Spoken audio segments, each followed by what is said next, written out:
ሐረግ ድራማ እንግዲህ ያፌት ይሞታል ብለን ነበር፣ አልሞተም። ነገር ግን ማን እንደወጋው አላወቅም። ናታንም እንዳልወጋው በብዙ ነገር አረጋግጠናል ማለት ነው። ናታን ድርጅቱ ጋር እንዳመሸ፣ ስለዚህ እናንተ እንደገመታችሁት ዳጊን የወጋው ማለት ነው። ነገር ግን ያፌት የወጋውን ሰው ባያቅም ሉሊት ደውላ ያቀበለችው መረጃ ናታንን እንዲጠረጥረው አድርጎታል። ቤት እንዳላመሽና እነ ጽዮን ሲጨነቁ እንደነበረ ሉሊት ደውላ ነግረዋለች ማለት ነው። እንግዲህ በክፍል 76 ብዙ ደስ የሚሉ ነገሮች ተከስተዋል ማለት ነው።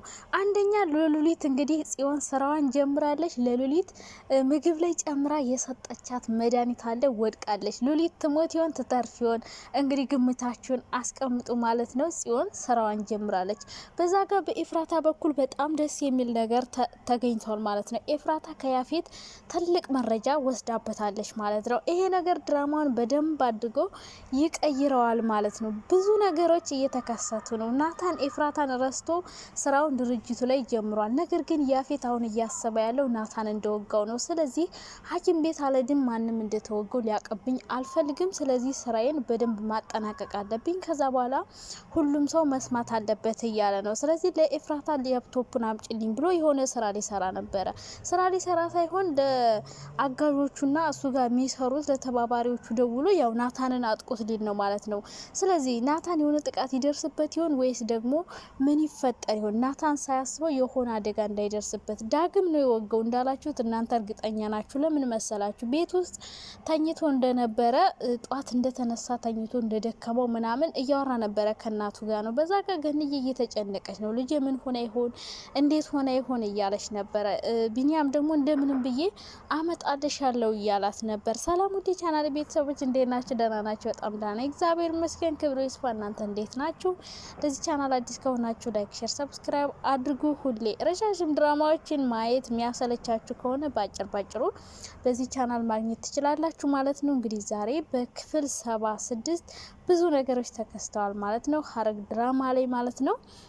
እንግዲህ ብዙዎቻችን ያፌት በባለፈው ክፍል ተወግቶ ነበረ። ሰው ያፌት ይሞት ይሆን ወይስ ይተርፍ ይሆን እያልን ብዙዎቻችን እየተጨናነቅን ነበር። ከሞተ ተገላገልን፣ ከተረፈ ግን ናታንን እንደሚለው ሁላችንም ገምተን ነበር። እኔ በእርግጠኝነት ጽዮንና ቤዛ እሷ ፊት እንደዛ ስልክ ሲያወሩ እንደምትነግረው እርግጠኛ ነበርን። ሰው ደውላ እንደታሰበው እንግዲህ ነግረዋለች ማለት ነው ለያፌት። ስለዚህ ያፌት የወጋውን ሰው ባያቅም ናታን እንደሆነ አሁን እያሰበ ነው ማለት ነው። እኛ ሞተ ብለን ተገላገልን ስንል ነገር ግን እሱ እንዳልሞተና እቤቱ እንደምንም ብሎ ሄዶ እንግዲህ መወጋቱ ብዙ ጥቅምም ጉዳትም አለው ለኤፍራታ። አንደኛ ኤፍራታ ከያፌት ትልቅ መረጃ እንድትወስድበት አድርጓታል። ሁለተኛ ነገር ደግሞ ናታን እንደሆነ ስለነገረችው ይቺ ሉሊት ጉዳቱ ይሄ ነው። ናታን ሊጎዳባት ይችላል፣ መጥፎ ነገር ሊያደርግባት ይችላል። ኤፍራታ እንግዲህ ጠርጥራ ያው እሱ ይሆን የሚያያይዘው ነገር ይኖር ይሆን እያለች ነበር። ማን እንደወገው እንዴት እንደሆነ ያፌትን ብትጠይቀውም ሊነግራት አልቻለም። ነገር ግን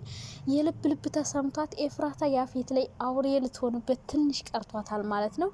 ሚስት ነኝ፣ የድርጅቱን ስራ ብሬ መስራት እፈልጋለሁ። ስለዚህ ኤፍራታ ያፌትን ማግባቷ በጣም ብዙ ነገሮችን ጠቅሟታል ብዬ አስባለሁ። እሷም እንግዲህ ያገባችው የሆነ ነገሮችን መውሰር ስለፈለገች ነው። አንደኛ ናታንን ለማዳን ነው። ሁለተኛ ነገር ደግሞ እዛ የታገቱትን ሴቶች ለማውጣት ነው። ስለዚህ የሆነ ትልቅ መረጃ ከያፌት መውሰዷ ለኤፍራታ በጣም ይጠቅማታል። የልብ ልብ ተሰምቷት እንግዲህ እንዳያችሁት እየተከራከረችው ነበር። ያፌት እንግዲህ ተኝቶ መማታት ቢያስብም ቢፈክርም ነገር ግን አልቻለም። ሲሆን ደግሞ ናታንን ያፌትን ኤፍራታ ሐኪም ቤት እንሄድ ታከም እያለችው ነበር።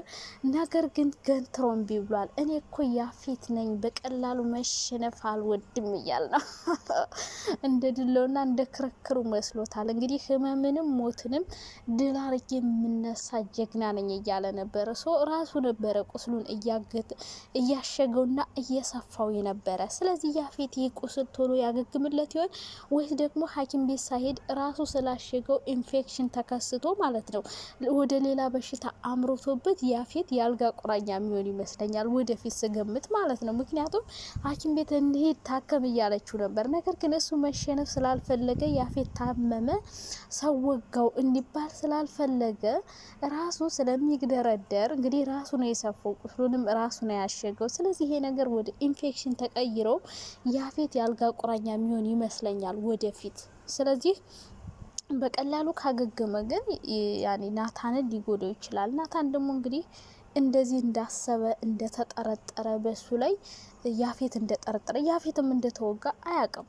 አሁን ናታን ስራውን እየሰራ ነው፣ ቀጥ ብሎ በደንብ እየሰራ ነው። ቤት ውስጥ ደስተኛ ነው። ኤፍራታን ለመርሳት እየሞከረ ነው ምናምን።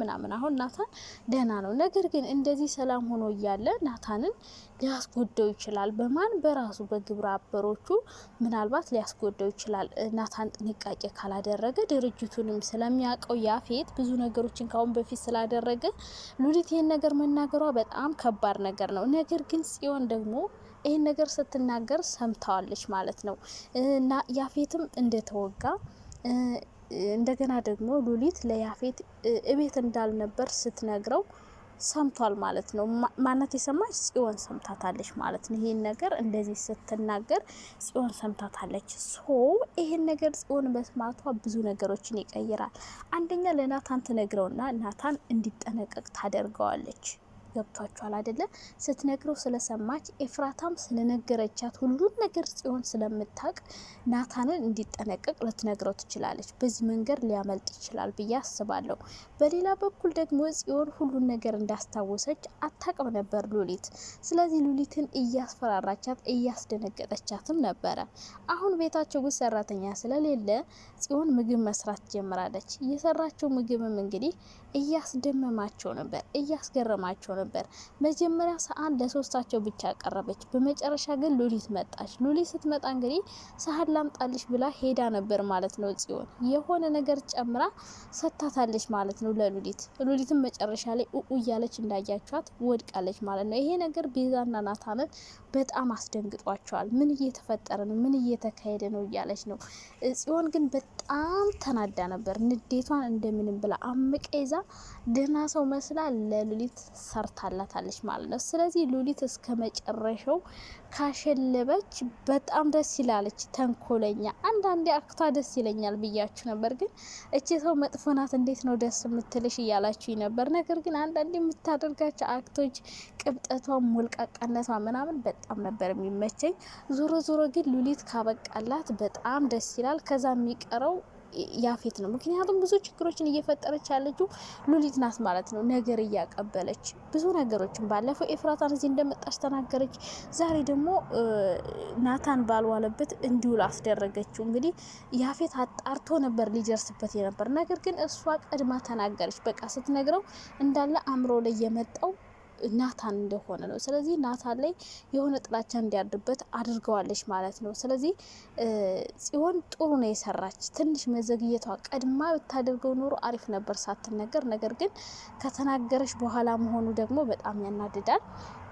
ያኔ ለያፌት ከነገረች በኋላ ከዚህ በኋላም ብዙ ነገሮችን ታመላለስ ነበር። ነገር ግን በቶሎ ካስወገደቻት በጣም አሪፍ ነው ብዬ አስባለሁ። በቀጣይ ክፍል እንግዲህ ያፌት ናታንን ምን ያደርገው ይሆን? ያስጎዳ ይሆን ወይስ ደግሞ ናታን ጥንቃቄ ያደርገው?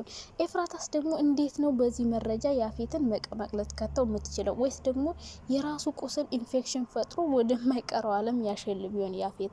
ሉሊት ከተወገደች ከዛ በኋላ የሚቀረው ያፌት ነው። ያፌት ደግሞ ብቻውን ለመስራት ይከብዷል። ምክንያቱም ሉሊት ብዙ ነገሮችን እያቀበለችው ስለነበረ በብዙ ነገር እያገዘችው ነበረ። ቀጣይ የሚፈጠረውን ክፍል እየገመታችሁ እስከዛው ባይ ባይ። በጣም ነው የምወዳችሁ። ሰላም ሁኑልኝ።